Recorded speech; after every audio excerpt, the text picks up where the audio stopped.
កញ្ញាហ្វេថៃម៉ែបសតំណាងប្រទេសមិចស៊ិកបានឈ្នះកូដ Miss Universe 2025នៅប្រទេសថៃទោះបីមានការចំនួនធ្ងន់ធ្ងរនិងការប្រកួតរញ្ជួយដោយវិវាទជាច្រើនមុនដល់វគ្គផ្ដាច់ព្រាត់ 1. ការរិះគន់ជាសាធារណៈមុនពេលឈ្នះកូដកញ្ញាបសត្រូវបានអ្នករៀបចំកម្មវិធីថៃ Newet Itsare Grisil រិះគន់ជាសាធារណៈក្នុងការផ្សាយផ្ទាល់បន្ទាប់ពីនាងមិនទាន់បង្ហោះខ្លឹមសារលើសង្គមមេឌី Newet បានហៅនាងថាល្ងងហើយហៅសន្តិសុខមកចូលរួមធ្វើឲ្យបសដើរចេញក្នុងសម្លៀកបំពាក់យប់ជាមួយបវរកញ្ញាអ៊ីរ៉ាក់ស្ត្រីប្រទេសផ្សេងក៏បានឈរគាំទ្រនាងដើម្បីបង្ហាញភាពសាមគ្គីភាពស្មើភាពនិងការគោរពសិទ្ធិស្ត្រី 2. ប្រតិកម្មពិភពលោកប្រធានាធិបតីមិចស៊ិក Claudia Sheinbaum បានសរសើរនាងថាជាឧទាហរណ៍នៃការនិយាយចេញនៃសិទ្ធិស្ត្រី Newet រីឯខ្លួនបានសុំទោសក្រោយវិវាទ B. វិបត្តិក្នុងការប្រកួត Miss Universe 2025មានវិវាទជាច្រើនចៅក្រម2នាក់បានលាលែងដោយអះអាងថាការបោះឆ្នោតសម្ងាត់និងមិនត្រឹមត្រូវអង្គការ Miss Universe បដិសេធថាគ្មានការបោះឆ្នោតខុសច្បាប់ទេ Clyde McLeod អតីតកីឡាករ Chelsea ក៏បានដកខ្លួនពីចៅក្រមហេតុប្លែកជន 4. អកហេតុការលើឆាកវល់កញ្ញាអង់គ្លេស Daniel Letimer ដួលនៅវ៉េស្លីកពាក់ជម្រើសឆ្នាំសាម៉ាអ៊ីក Gabriel Henry ត្រូវបញ្ជូនទៅមន្ទីរពេទ្យក្រោយធ្លាក់ពីឆាកស្ថានភាពគ្មានរបួសធ្ងន់ធ្ងរ 5. ការឈ្នះក្នុងចុងក្រោយបើទោះមានវិវាទញឹកញាប់នឹងការរិះគន់បសក៏អាចលើកស្ទួយខ្លួនតស៊ូដើរចេញដោយមោទនភាពនិងឈ្នះកូដ Miss Universe 2025អ្នកឈរចុងក្រោយរួមមានអ្នកប្រកួតពី Côte d'Ivoire ហ្វីលីពីន ថៃ វេណេស៊ុយអេឡាក្នុងចំណោមស្ត្រីជាង120នាក់ពីទូទាំងពិភពលោកសារសំខាន់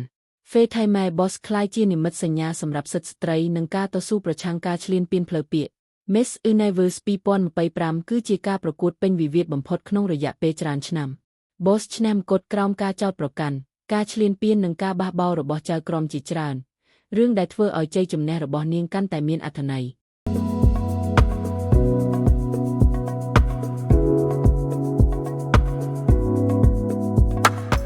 FIFA ធ្លាប់ហាមឃាត់3ប្រទេសសំខាន់មិនឲ្យចូលរួម World Cup ដោយសារហេតុផលនយោបាយនិងចំនួនអន្តរជាតិទោះ FIFA ព្យាយាមរក្សាភាពអព្យាក្រឹតនយោបាយក៏ដោយ But Politics គឺជារឿងជៀសមិនផុត 1. រុស្ស៊ី2022បច្ចុប្បន្នរុស្ស៊ីត្រូវបានហាមឃាត់ពីការប្រកួតទាំងអស់របស់ FIFA និង FIFA ចាប់តាំងពីការឈ្លានពានអ៊ុយក្រែន2022មិនអនុញ្ញាតឲ្យលេង World Cup 2022ត្រូវដកចេញពីជម្រើស World Cup 2026ក្លឹបធំ Zenit, Ske, Spartak ក៏ត្រូវហាមឃាត់ពី Champions League និង Europa League នេះគឺជាការហាមឃាត់គ្មានការបរិច្ឆេទបញ្ចប់ 2. អាហ្វ្រិកខាងត្បូង1961 63និង1970 1992អាហ្វ្រិកខាងត្បូងត្រូវបាន FIFA ផ្អាកពី World Cup ពីព្រោះគោលនយោបាយ Apartheid ការរើសអើងជាច្រើនជាសិស្សក្រហមមូលហេតុ1961 FIFA ផ្អាករើសអើងជាតិសាសន៍1963ស្ដារឡើងវិញខ្លី1970 1992ផ្អាកជាថ្មីរហូតដល់ System Apartheid បញ្ចប់ក្រោយស្ដារឡើងវិញពួកគេបានធ្វើជាម្ចាស់ផ្ទះ World Cup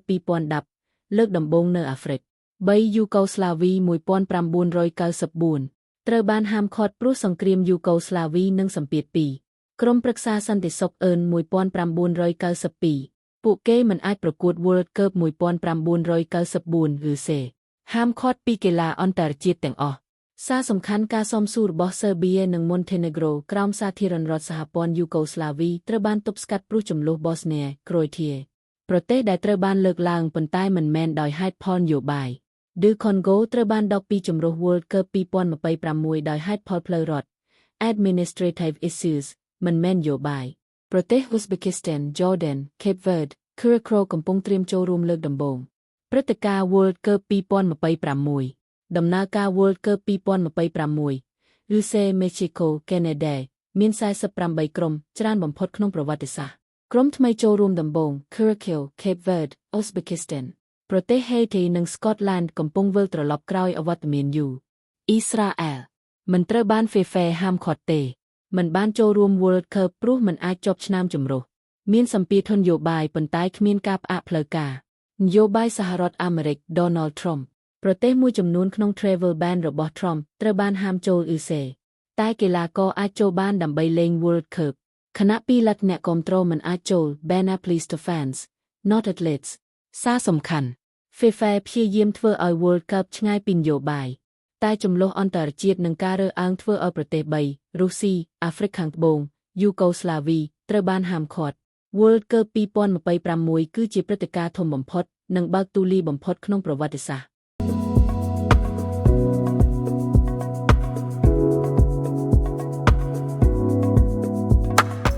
ក្រុមតំណាងរបស់ Donald Trump បានទៅដល់ទីក្រុង Kyiv ដើម្បីជំរុញឲ្យប្រធានាធិបតីអ៊ុយក្រែន Volodymyr Zelensky ទទួលយកកិច្ចព្រមព្រៀងសន្តិភាពថ្មីមួយដែលត្រូវបានពិពណ៌នាថាមានទំនោរចំណុះទៅរករុស្ស៊ីយ៉ាងខ្លាំងផែនការនេះមាន28ចំណុចដែលតម្រូវឲ្យអ៊ុយក្រែនប្រគល់តំបន់ Donbas ទាំងស្រុងឲ្យរុស្ស៊ីកាត់បន្ថយកម្លាំងយោធាច្រើនពាក់កណ្ដាលមិនមានមីស៊ីលចម្ងាយឆ្ងាយនិងមិនអាចទទួលយោធាបរទេសធ្វើឲ្យភាសារុស្ស៊ីជាភាសារ៉ាបផ្ដល់ឋានៈផ្លូវការដល់ព្រះវិហារអូសូដករុស្ស៊ីចំណុចទាំងនេះត្រូវបានគេមើលឃើញថាជាសម្បទានធំមួយទៅកាន់អេឡេដេមើភូទីនការចរចាដែលគ្មានអ៊ុយក្រែនចូលរួមផែនការនេះត្រូវបានរៀបចំជុំវិញទៅដោយអ្នកតំណាងរុស្ស៊ីអាមេរិកក្នុងពេលដែលអ៊ុយក្រែនមិនត្រូវបានអញ្ជើញចូលរួមវាអនុម័តតាមគំរូកិច្ចព្រមព្រៀងឈប់បាញ់នៅហ្គាសាដែលទ្រង់បានអធិបតេយ្យតើហេតុអ្វីបានជាអ្នកជំនាញហៅវាថាការចុះចាញ់វាបញ្ជូនអំណាចដ៏ធំទៅរុស្ស៊ី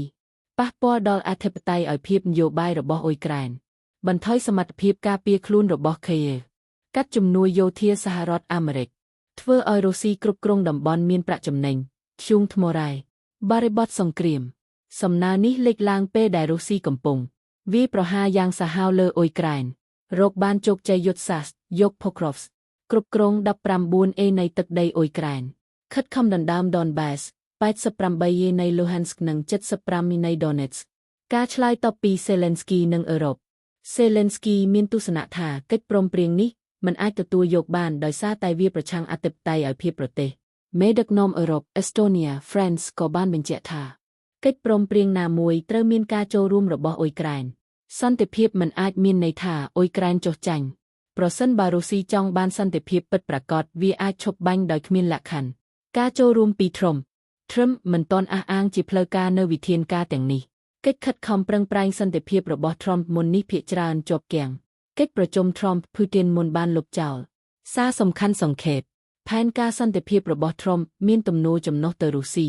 ប្រទេសអ៊ុយក្រែននិងអឺរ៉ុបមិនព្រមទទួលយករុស្ស៊ីកំពុងមានអត្ថប្រយោជន៍យុទ្ធសាស្ត្រអ៊ុយក្រែនកំពុងរងសម្ពាធយ៉ាងខ្លាំងទាំងយោធានិងនយោបាយ